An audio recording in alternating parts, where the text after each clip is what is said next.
12시 많은 참여 바랍니다.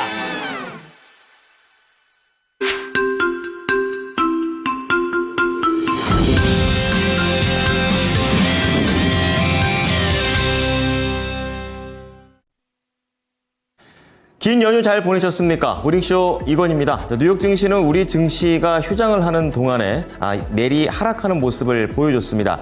간밤에도 그랬습니다. 이틀 연속 밀리게 되면서 이날 관세와 관련해서 미국과 중국 간의 문제는 크게 없어 보였지만 미국과 캐나다와의 날선 그런 대화가 오고 갔다라는 그런 평가 속에서 시장에서는 불안했었고요. 여기에 더해서 이제 반도체를 뛰어넘어 의약품 쪽으로도 가이드라인이 나올 수 있다라는 그런 시사 발언을 트럼프 대통령이 하게 되면서 간밤에는 저 제약 관련된 종목들이 크게 좀 밀리는 모습이었습니다.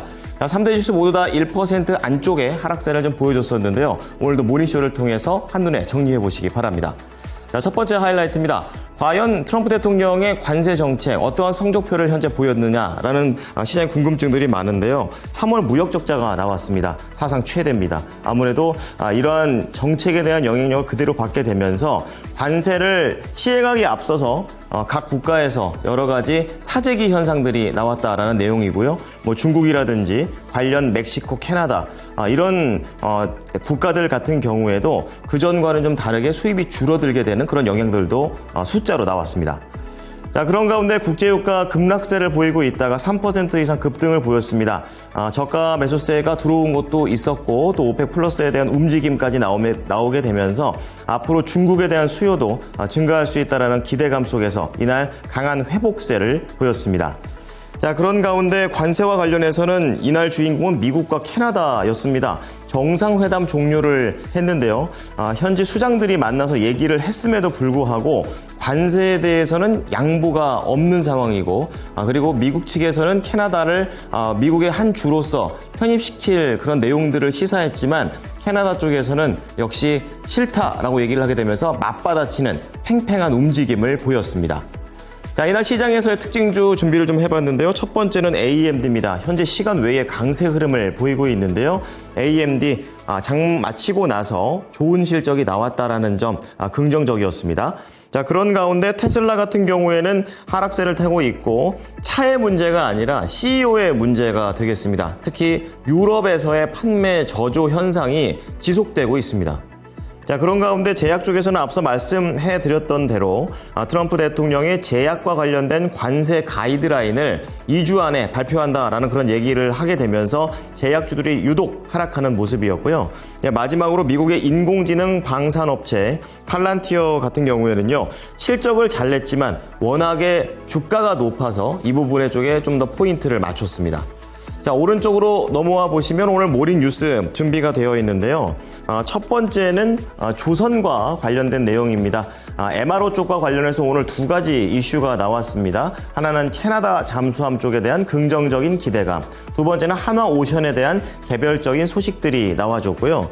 그런 가운데 건설 쪽에서는 그야말로 건설업이 안 좋다 그랬었는데 역대 최저 수준의 등록 비율을 보여줬고 폐업한 건설사들도 대형사 밑에 있는 중소형 단에서 어마어마했다고 합니다. 14년 만에 최대치를 보여줬습니다.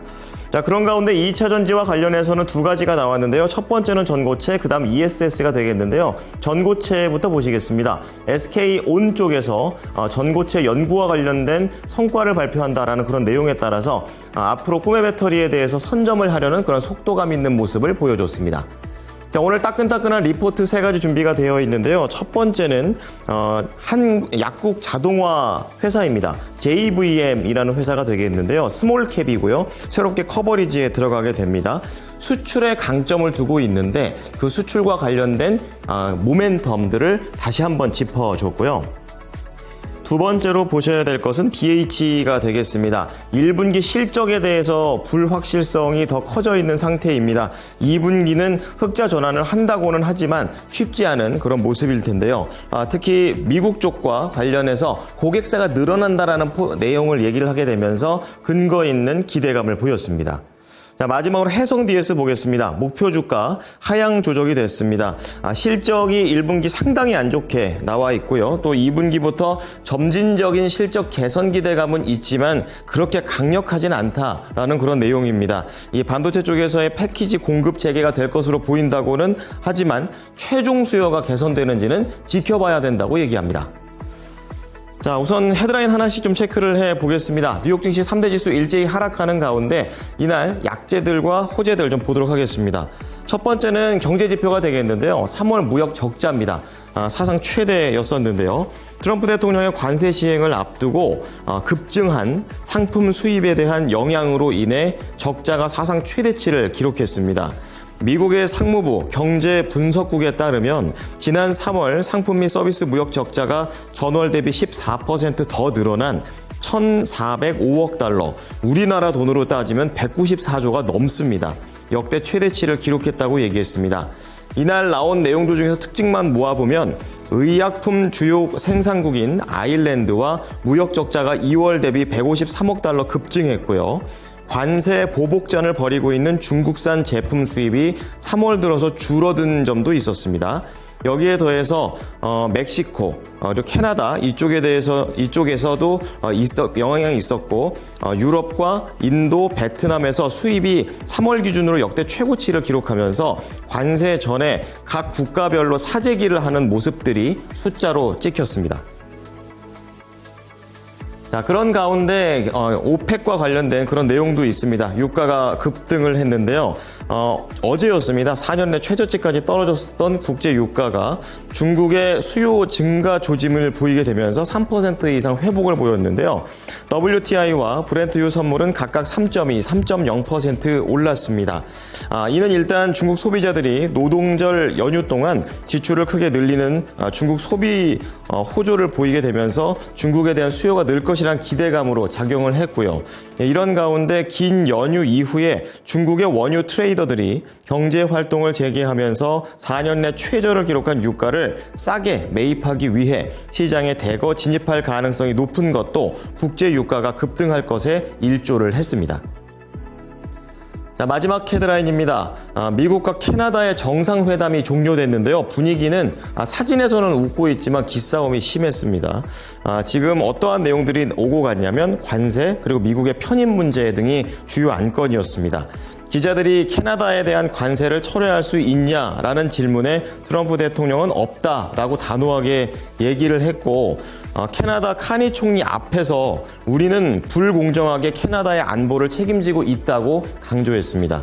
또한 트럼프 대통령은 캐나다를 미국의 51번째 주에 편입할 것인가 라는 질문에 시간이 지나야 알겠지만 아니라는 말은 절대 하지 않을 것이다 라고 답했고 캐나다 총리 또한 이에 대해서 캐나다 국민들은 편입되기 싫어한다라고 맞받아쳤습니다. 자, 이렇게 팽팽한 가운데 지수들은 모두 다 하락하면서 거래를 마쳤는데요. 특징주들도 한번 짚어보겠습니다. 시간 외에 강세를 띠면서 장중에는 하락했지만 시간 외에는 급등하고 있는 AMD 보겠는데요. 장 마감 이후에 호실적을 발표했습니다. 매출이 74억 달러, 주당 순이익 96센트. 둘 다 예상치를 상회했고요. 전망도 긍정적으로 발표했습니다. AMD는 이날 1.9% 하락하면서 98달러의 거래를 마쳤지만 현재 시간 외에서는 4에서 6% 사이의 강세를 좀 보이고 있는 모습입니다. 다시 한번 또 단기적인 상승세를 보이면서 현재 구간에서는 하락폭 거의 이제 종가 수준의 움직임을 보여주고 있습니다. 네, 자, 다음은 테슬라 보겠습니다. CEO가 문제입니다. 부진한 차량 판매가 이쪽으로 이어지고 있는데요. 특히 유럽에서 테슬라를 참 싫어합니다. 자, 영국에서는 판매가 68%, 덴마크 67%, 네덜란드 74%, 특히 볼보로 유명한 스웨덴은 81%나 판매가 급락했습니다. 머스크 CEO가 유럽 정치에 간섭을 하면서 지금 유럽의 국민들은 테슬라 불매 운동을 계속 하고 있는 상황입니다. 테슬라 대신에 중국의 비아디를 사는 현상까지 이어지게 되면서 테슬라는 이날 밀렸습니다. 양봉 마감했지만 1.7% 하락한 275달러의 종가를 형성했습니다. 자, 다음은 제약입니다. 아무래도 트럼프 대통령의 발언 때문에 제약 관련된 종목들이 대부분 하락을 했는데요. 2주 내에 의약품을 대상으로 한 품목별 관세를 조만간 발표하겠다라고 얘기했습니다. 자, 이렇게 되면서 비만 치료제 제조 공장을 아일랜드에 두고 있는 일라이 릴리와 같은 경우에는 이날 5.6%나 장대 음봉을 기록하면서 시총 규모에 상관없이 대부분의 종목들이 크게 밀리는 모습을 보였습니다. 일라이 릴리 775달러까지 하락했습니다. 자, 마지막으로 팔란티어 보겠습니다. 인공지능 방산업체가 되겠는데요. 호실적을 1분기 걸 냈지만 앞으로에 대한 이 밸류 평가가 높기 때문에 하락을 했습니다. 골드만삭스 쪽에서도 제한적으로 목표 주가를 상향 조정해서 긍정적이지만 시장에서는 이것을 종가 대비 주가가 27% 더 하락할 수 있다라는 쪽으로 해석을 했습니다. 팔란티어 이날 5.6% 급락하면서 팔란티어 역시 급락세를 보이게 되면서 거래를 마쳤습니다.